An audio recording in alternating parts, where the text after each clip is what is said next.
আসসালামু আলাইকুম। Bike knowledge ভিডিওর পক্ষ থেকে স্বাগতম। আশা করি সবাই ভালো আছেন। বরাবরের মতো আজকে একটা ভিডিও নিয়ে আমি আপনাদের সামনে হাজির হয়েছি। তো আজকের ভিডিওটা হচ্ছে, দেখতে পাচ্ছেন ডিসকভার 150 সিসির একটি বাইক। তো বাইকটি দীর্ঘদিন ফেলে রাখছিল, অর্থাৎ বাইকটা হঠাৎ চলন্ত অবস্থায় স্টার্ট বন্ধ হয়ে গেছে। তখন থেকে বাইকটা অনেক দীর্ঘদিন যাবৎ ফেলে রাখার কারণে বাইকের ওয়ারিং থেকে শুরু করে সব কিছু আর কি নষ্টের পথে। তো আসলে এই বাইকটির কোথাও কারেন্ট নেই। আমরা আসলে চেষ্টা করতেছি বাইকটা পুরো নতুনভাবে স্টার্ট করার জন্য। তো বাইকটির যে মূল সমস্যা সেটা হচ্ছে আসলে সিডিআই। আসলে সিডিআইয়ের কাজটা কি, আর সিডিআই বাইকের জন্য কেন গুরুত্বপূর্ণ সেটা আগে বলি। তো সিডিআই হচ্ছে বাইকের জন্য একটি গুরুত্বপূর্ণ অংশ। মানুষের যেমন হার্ট থাকলে মানুষ বেঁচে থাকে, সিডিআইয়ের তেমনি বাইকের ক্ষেত্রেও যদি সিডিআই না থাকে সেই বাইকটি কিন্তু একদম অচল, আসলে বাইকের কোনো কাজে আসতেছে না।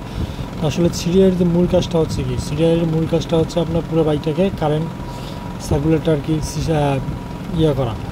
তো আসলে আর সিডিআইটা নষ্ট হওয়ারও একটা কারণ আছে, সেটা হচ্ছে কি আপনি যদি স্পার্ক প্লাগ সঠিক সময় না পরিবর্তন করে সেক্ষেত্রে কিন্তু আপনার সিডিআই নষ্ট হবে। কারণ স্পার্ক প্লাগ একটা সিডিআইয়ের ভূমিকা পালন করে, অর্থাৎ সিডিআই থেকে সর্বপ্রথম আপনার কারেন্ট আপনার হাইড্রেশন কয়েলে যায়, হাইড্রেশনের কয়েলের মাধ্যমে স্পার্ক প্লাগে যায়, স্পার্ক প্লাগ থেকে আপনার ইঞ্জিন স্টার্ট শুরু হয়, ইঞ্জিনটা মোটরসাইকেল স্টার্টটা শুরু হয়। তো এই হচ্ছে মোটামুটি একটা অবস্থা।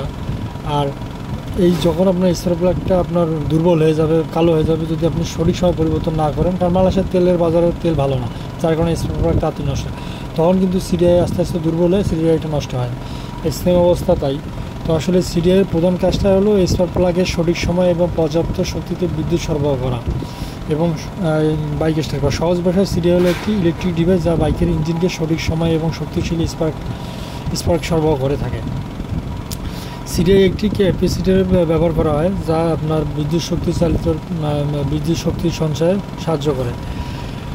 ইঞ্জিনের প্রয়োজন অনুযায়ী সিডিআই শক্তি সঞ্চয়ে আপনার স্পার্ক প্লাগের ভূমিকা থাকে।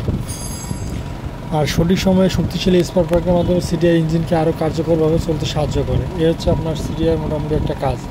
আর সিডিআই নষ্ট হওয়ার কারণটা হচ্ছে, একটা বললাম স্পার্ক প্লাগ, দ্বিতীয় কারণ হচ্ছে আপনার যদি আপনার হাই ভোল্টেজে আপনি চার্জ করেন সেক্ষেত্রে আপনার সিডিআই নষ্ট হবে।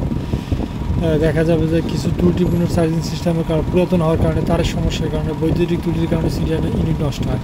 এছাড়া ভেজা আর্দ্রতা পরিবেশ বাইকে রাখলে অনেক সময় পানি প্রবেশ করলে সিডিআই ক্ষতিগ্রস্ত হয়। সিডিআইটা একটা খুব গুরুত্বপূর্ণ বিষয় বাইকের জন্য।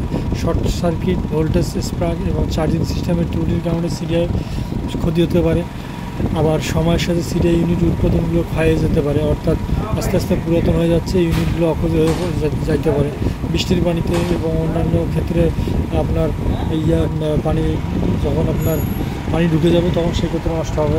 আমরা বাইকটা মোটামুটি একটা ওয়ারিংও চেক করতেছি, চেক করা শেষ, দেখলাম যে আসলে বাইকটার মধ্যে কারেন্টও আসতেছে না। তো সব মিলিয়ে যখন চেক করতেছি আমরা বাইকে ঠিকই আছি, কিন্তু কারেন্ট আসতেছে না। আমরা প্রথমে বুঝতে পারিনি যে আসলে বাইকটা সিডিআই হলো।